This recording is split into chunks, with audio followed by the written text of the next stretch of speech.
Hello everyone, welcome back to OCD Recovery's YouTube channel. Today I'm going to talk about a really important topic that we get asked a lot. Before I explain that, if you could please subscribe down below. There's lots of great videos coming up. We have a lot of new ideas what we want to do with the channel. One thing we're going to do is I'm going to start posting in the Facebook group, or maybe Rob's going to post on his Instagram, on topics that people really want to see covered. Or we're going to look at the questions that we see asked a lot in the Facebook forum, and then we're going to correlate them over into videos, such as, a topic I'm going to do later on this week is why anxiety hits at certain points harder than others, or your perception of that, and how we get stuck on that. So today, I'm going to talk about a really important topic that we all have had to go through when you're going into the recovery journey. This is a great cup. It says, "I'm awake due to unfortunate circumstances." Erica's cup. So I'm going to talk about the beginning stages of disputing your irrational beliefs. Now, I did a very good video titled "When to Engage with Thoughts and When Not to," because it's important to understand that. Before I go any further, one of the biggest things about recovering from OCD or making tremendous progress is understanding the disorder in itself. That way, when you have a better understanding of the disorder, you understand why relapses happen, or how backdoor spikes happen, and what to do about those situations so you don't start analyzing and going down the rabbit hole again. So where do we start? Number one, let's talk about myself. What did I do? I had no idea what I was doing. Zero. I was a super A-type personality guy, very outgoing, and my life changed in a matter of seconds. Okay, it was like a light switch that we talk about. OCD lingering in the background, but didn't even know it was OCD, just weird quirks. Chronic OCD, like a light switch turned on. Had no idea. Found Rob, talked about mental hospitals, how I was there. I'm gonna definitely do a video about, I'm gonna go to a mental hospital outside. Maybe I'll do some interviews with other people who have been in mental hospital situations. I think that would be a really good video type. I'm just gonna chug the rest of this coffee. That was great. So I didn't know what I was doing. So the very first thing in order to understand your belief system is the books on the reading list by Dr. Albert Ellis, which we talk about a lot. So How to Stubbornly Refuse to Make Yourself Miserable About Anything, Yes Anything, and The Myth of Self-Esteem. So self-help for your nerves, At Last a Life, more with how to deal with physical manifestations of anxiety. And then Viktor Frankl's book is a great book on the reading list because it shows perspectives and it makes you realize what you can handle as a human being. So the first two books are really good for understanding how to dispute irrational beliefs. So you're chronically suffering, more than likely. Either you're really anxious, maybe you're not so anxious, none of that matters. OCD loves that game. Well, this person's really anxious and I'm not. Well, I have intrusive thoughts, but I'm not that anxious. Well, I have intrusive images, but I'm really anxious. None of that matters. It's just it affects us differently, more than likely, because it knows what we're afraid of. So that's why it goes that way. So you read the books. Take your time. And I'm going to encompass a lot of different videos that have been done recently and kind of combine them into one. So you're going to take your time. We do prefer paperback. That way you could take notes. The reason why we don't like Audible books, it's not that Audible books can't be used beneficially. It's when you're really suffering, it's a lot easier to just not really listen, kind of half pay attention. And then you're like, well, I'm just spinning my wheels. So getting the books, taking your time, trying your best to do it in a non-balanced manner, not rushing them. So, and then once you read those first couple books, more than likely nothing's going to happen. You might have what we call, the epiphany moment, oh wow, this is maybe something I can implement into my life. I didn't personally, some people might, I didn't. So then you read the books. What happens when you're done reading the books? I can tell you what doesn't happen. When you're done reading the books, you're not instantly gonna make this jump in recovery.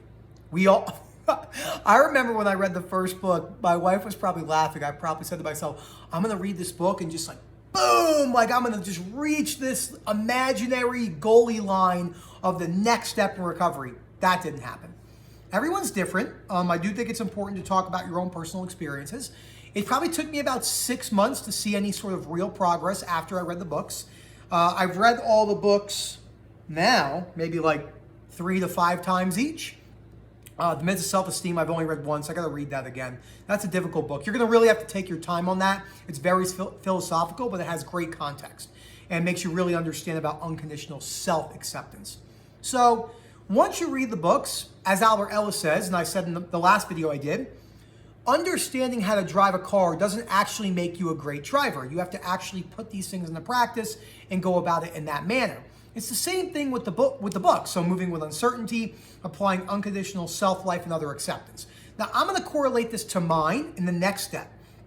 So chronic OCD that has something latched, so like Hannah and Kirsty, relationship OCD, ROCD, Oliver, POCD, me, fear of rejection and fear of not looking a certain way, and somatic OCD. So I'll use myself. You gotta look at what the core fear is. The core fear for a somatic OCD sufferer is almost the same across the whole entire board. It's the fear of noticing the sensation for the rest of your life. It's not the sensation itself, which I talked about in a video yesterday.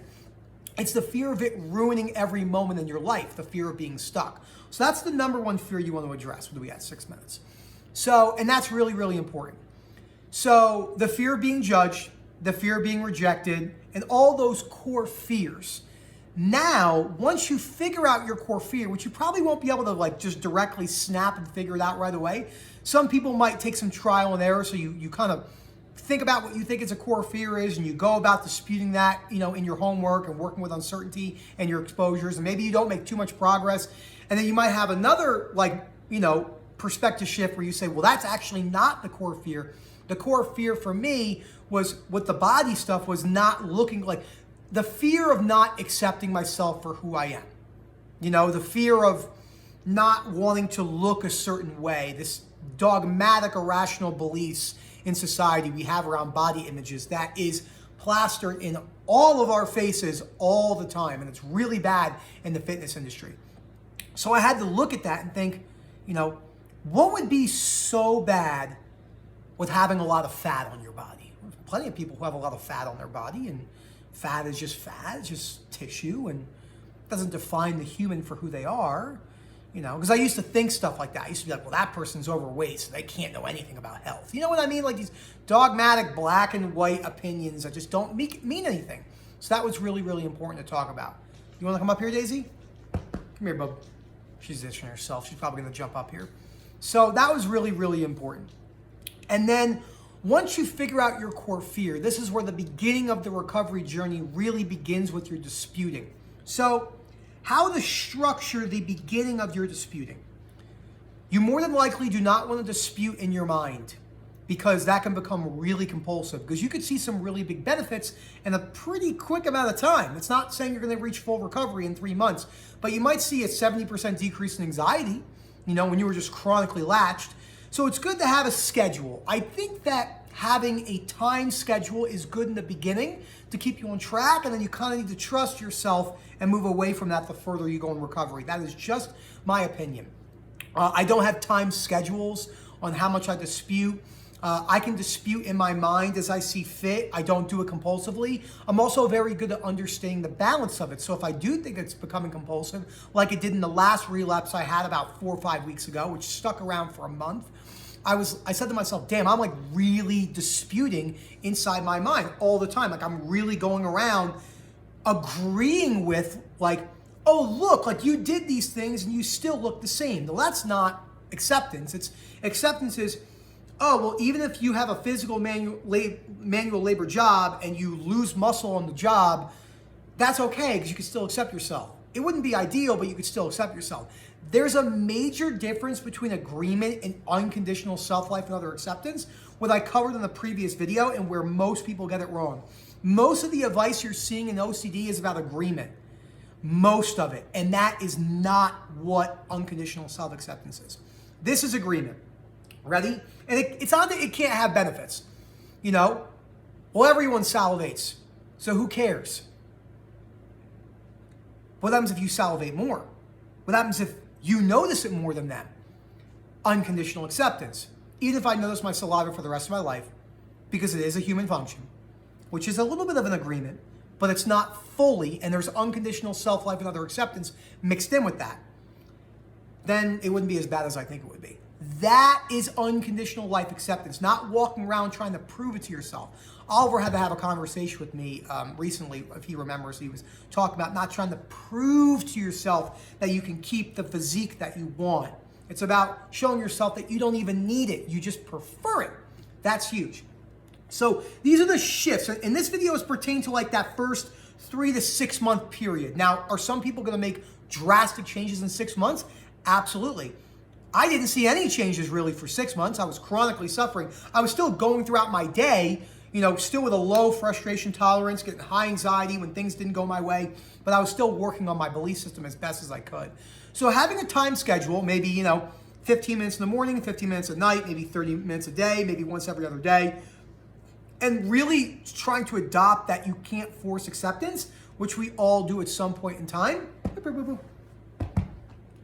No? You're just gonna sit there? Okay. Which you can't do, which we all have tried to do.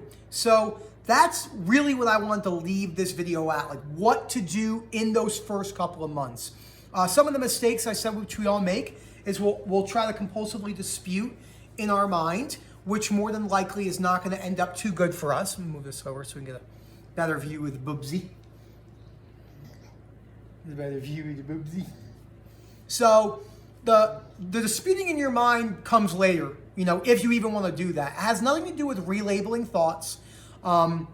As I always say, thoughts are thoughts because thoughts just are thoughts in its most basic form, but that won't get under your core fear if you're deathly afraid. So that tool can be used in the way that you see fit, more than likely not want to be used as the primary tool. So disputing is definitely a huge part. A lot of people give me kickback on this and they'll say like, oh, well, why don't other people talk about disputing? Well, I talked about this in a video I did a couple days ago, that disputing doesn't come easy to people, and adopting unconditional self-life and other acceptance is not the easiest.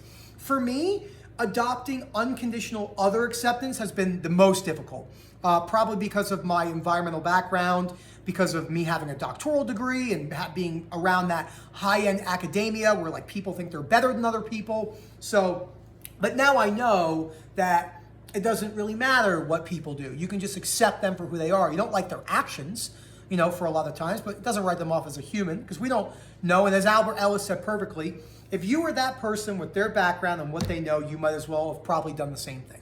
So this is the beginning, first few months of disputing. I'm going to do another video about the back end of the disputing recovery and how to go from there. You're like, how she just like looks at me like a statue.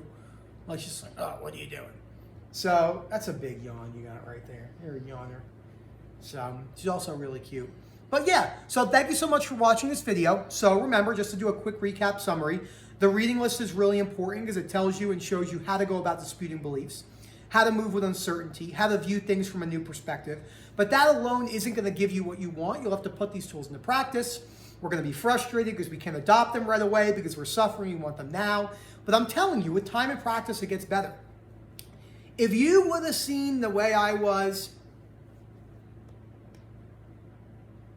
2 years ago, you wouldn't even, I'm a totally different person. Totally. Still that Nick hyper self at sometimes, but you know, it's been one of the best things for me. So, and I'm going to do another video, which I've done before, about the benefits of the OCD recovery journey and then how there is no benefits to the disorder. Because there are people out there, are YouTube videos called, you know, OCD has benefits. It does not. It's a disorder. It does not have benefits. The recovery has benefits. So thank you so much for watching. Don't forget to subscribe and have a great day.